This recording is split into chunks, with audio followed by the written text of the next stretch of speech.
Secara terpisah, Perdana Menteri Israel Benjamin Netanyahu pada Selasa lalu mengatakan bahwa Israel saat ini beralih sepenuhnya pada upaya melucuti senjata Hamas dan mendemilitarisasi jalur Gaza.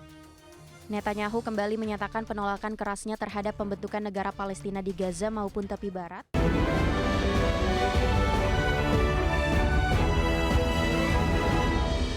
Ya, pemirsa, kelompok Hamas siap menyerahkan pemerintahan wilayah Gaza kepada Komite Nasional untuk Administrasi Gaza yang merupakan organisasi di bawah Dewan Perdamaian Gaza. Ya, di sisi lain, Perdana Menteri Israel Benjamin Netanyahu tetap fokus pada upaya pelucutan senjata Hamas.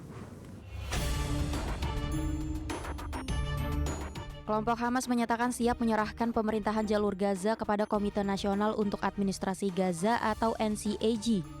Penyerahan tersebut merupakan bagian dari kesepakatan gencatan senjata Israel dan Hamas yang berlaku sejak 10 Oktober 2025. Pernyataan itu disampaikan juru bicara Hamas Hazem Qasim pada Rabu kemarin waktu setempat. Qasim juga menyuarakan untuk segera membuka perbatasan Rafah seluas-luasnya untuk mengalirkan bantuan ke jalur Gaza. NCAG sendiri merupakan tim teknokrat Palestina yang beranggotakan 15 orang. Komite ini dibentuk sebagai bagian dari perjanjian gencatan senjata yang disponsori Amerika Serikat. NCAG bertugas mengelola pemerintahan sehari-hari di Gaza pasca perang dan akan bekerja di bawah pengawasan Dewan Perdamaian Gaza yang diinisiasi Presiden Amerika Serikat Donald Trump. Secara terpisah, Perdana Menteri Israel Benjamin Netanyahu pada Selasa lalu mengatakan bahwa Israel saat ini beralih sepenuhnya pada upaya melucuti senjata Hamas dan mendemilitarisasi jalur Gaza. Netanyahu kembali menyatakan penolakan kerasnya terhadap pembentukan negara Palestina di Gaza maupun tepi barat, meskipun pengakuan internasional terhadap kedaulatan Palestina terus meluas. Berbagai sumber IDX Channel.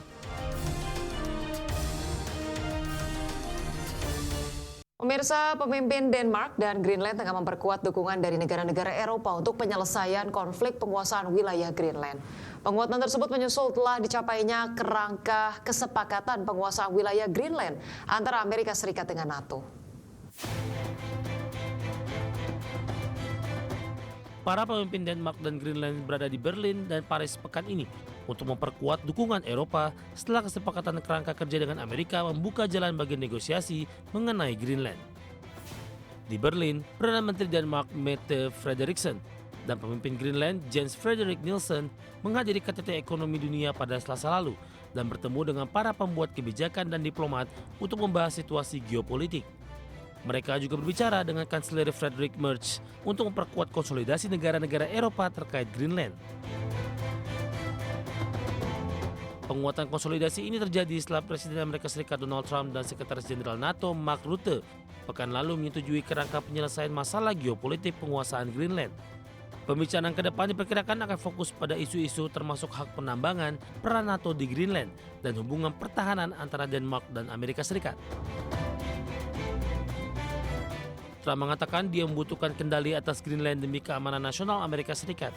Meski begitu, Trump memastikan tidak akan menggunakan kekerasan untuk mengambil alih wilayah tersebut. Adapun Greenland merupakan bagian dari kerajaan Denmark, tetapi memiliki pemerintahannya sendiri. Berbagai sumber IDX Channel. Ya, pemirsa, Menteri Sekretaris Negara Prasetyo Hadi membantah adanya perombakan Kabinet Merah Putih dalam waktu dekat di tengah mencuatnya isu reshuffle kabinet. Ya, Prasetyo Hadi menegaskan perombakan kabinet bahkan belum dibicarakan di internal. Menurut Prasetyo Hadi, sejauh ini hanya posisi Wakil Menteri Keuangan yang kosong pasca pengunduran diri Thomas Djiwandono yang sudah disahkan DPR sebagai Deputi Gubernur Bank Indonesia.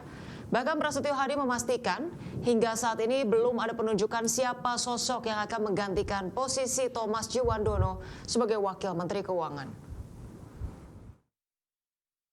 Kalau maknanya reshuffle adalah karena ada proses beralihnya jabatan Wakil Menteri Keuangan menjadi Deputi Gubernur Bank Indonesia yang kemarin telah melalui proses fit and proper test di DPR, itu benar, artinya ada jabatan Wamenkeu yang ditinggalkan oleh beliau karena penugasan ke tempat yang lain.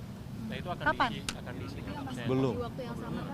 Kan belum selesai proses proses deputi gubernur BI-nya kan belum selesai. Bulan ini atau Februari? Kan sebentar lagi udah Februari, Pak. Ya tunggu dulu lah, belum. Kalau terkait dengan isu reshuffle menteri-menteri Menko lainnya gimana? Nggak ada.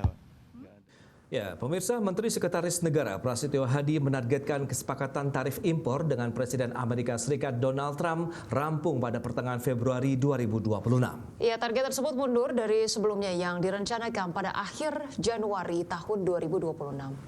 Prasetyo mengatakan target baru kesepakatan tarif Trump tersebut merupakan perkembangan baru soal negosiasi tarif dari Menko Perekonomian Erlangga Hartarto.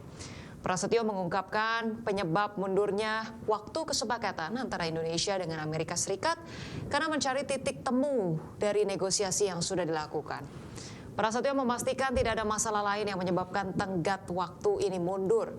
Dirinya menyebut secara substansi Indonesia telah mencapai kesepakatan dengan Amerika Serikat.